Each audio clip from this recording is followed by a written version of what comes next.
Bonjour à tous et bienvenue sur AutoZone Réunion pour l'essai de cette petite Opel.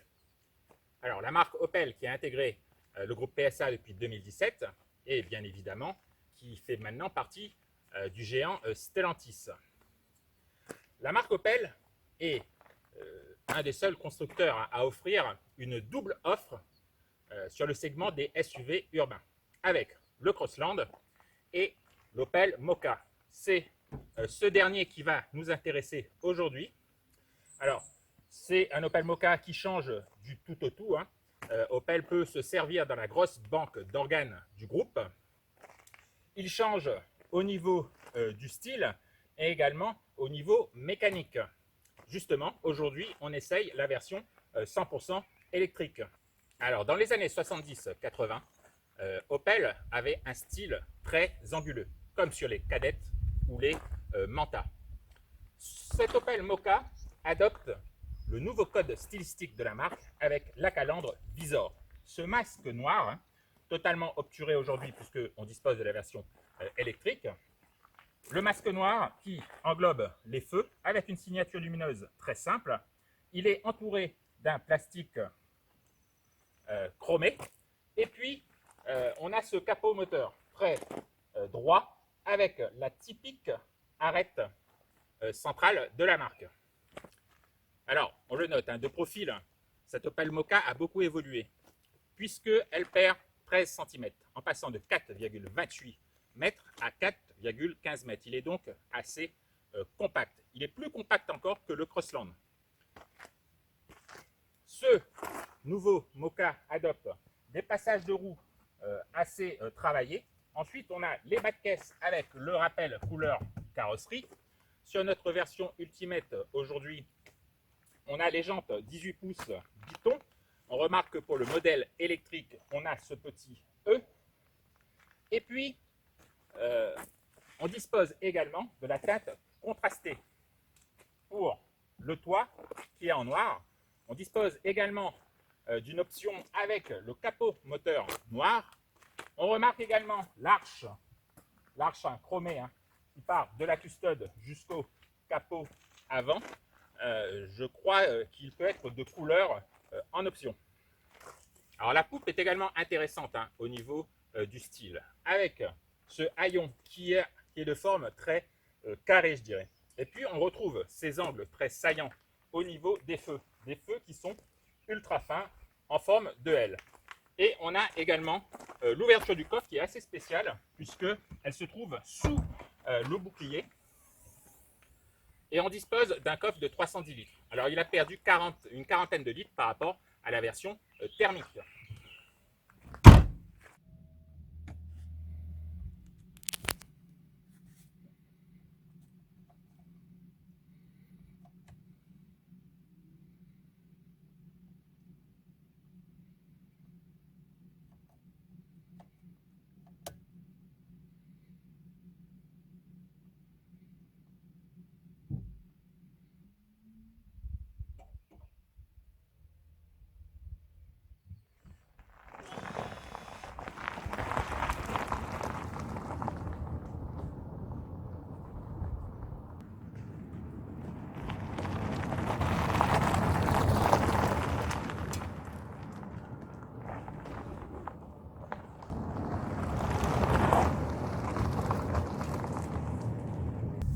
Alors, bienvenue donc dans ce SUV urbain zéro émission.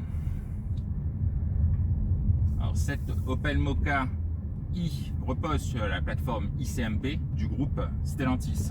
Cette plateforme, elle n'est pas connue pour offrir une habitabilité énorme. On a quand même de l'espace pour les jambes pour un enfant, pas de problème au niveau de la garde-toit. Voilà, c'est pas immense, mais on va pardonner à cet Opel Mokka puisqu'il est assez compact. Donc très pratique en ville.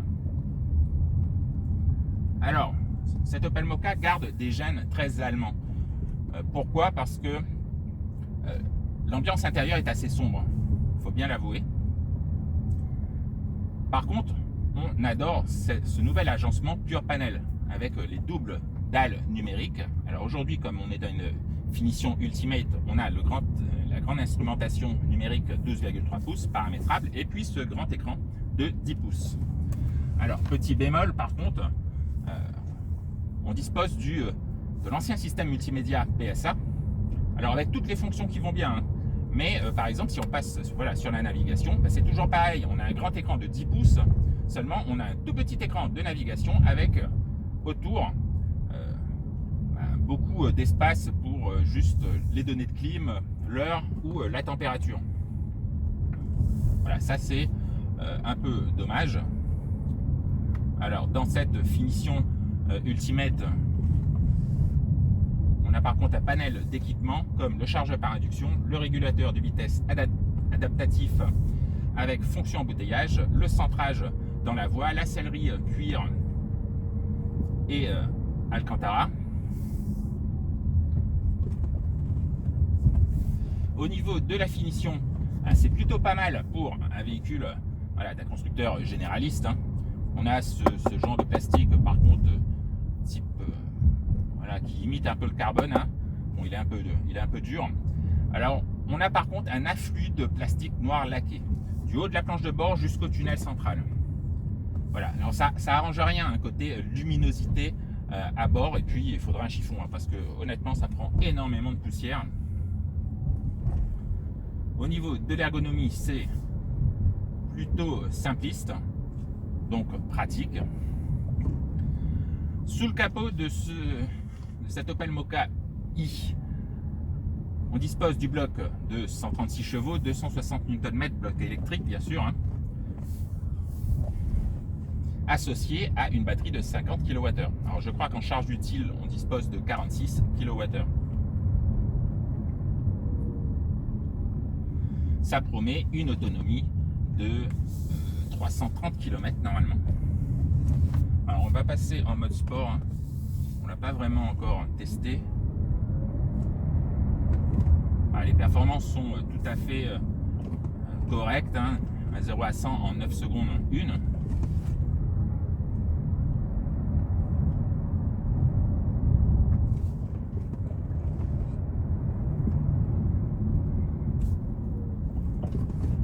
Opel ne joue pas forcément la carte du dynamisme, puisqu'on a un amortissement qui est assez souple, avec quelques petits mouvements de caisse.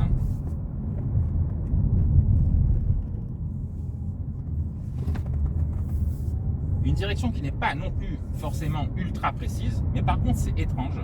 On a quand même énormément de plaisir à conduire ce Mokka. Pourquoi? Parce que il est compact, il est maniable, il avance très très bien. Il est très bien insonorisé aussi, au niveau des bruits de roulement, des bruits aérodynamiques. Donc la conduite est très sereine.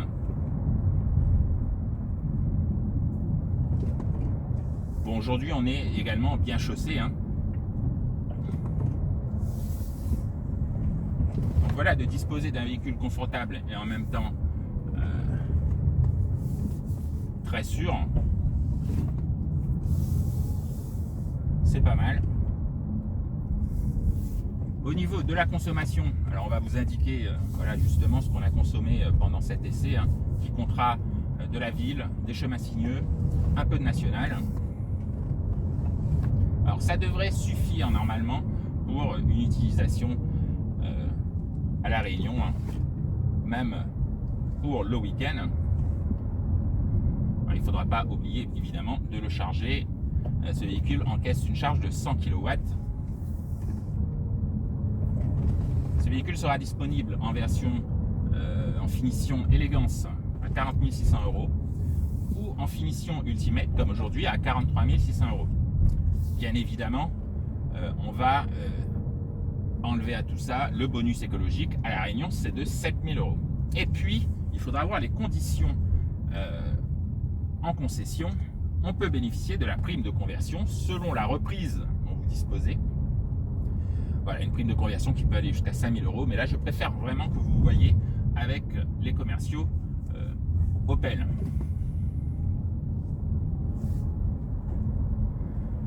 Et puis quand vous installez une wallbox chez vous, il ne faut pas oublier qu'il y a également un montant qui est défiscalisé.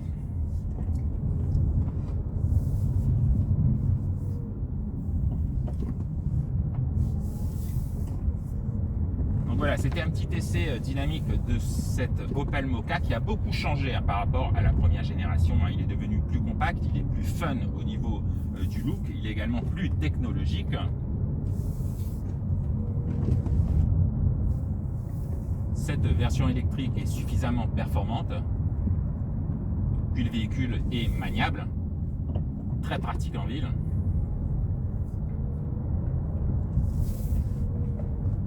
Voilà, nous on vous dit donc à bientôt sur AutoZone Réunion pour un prochain essai. À bientôt.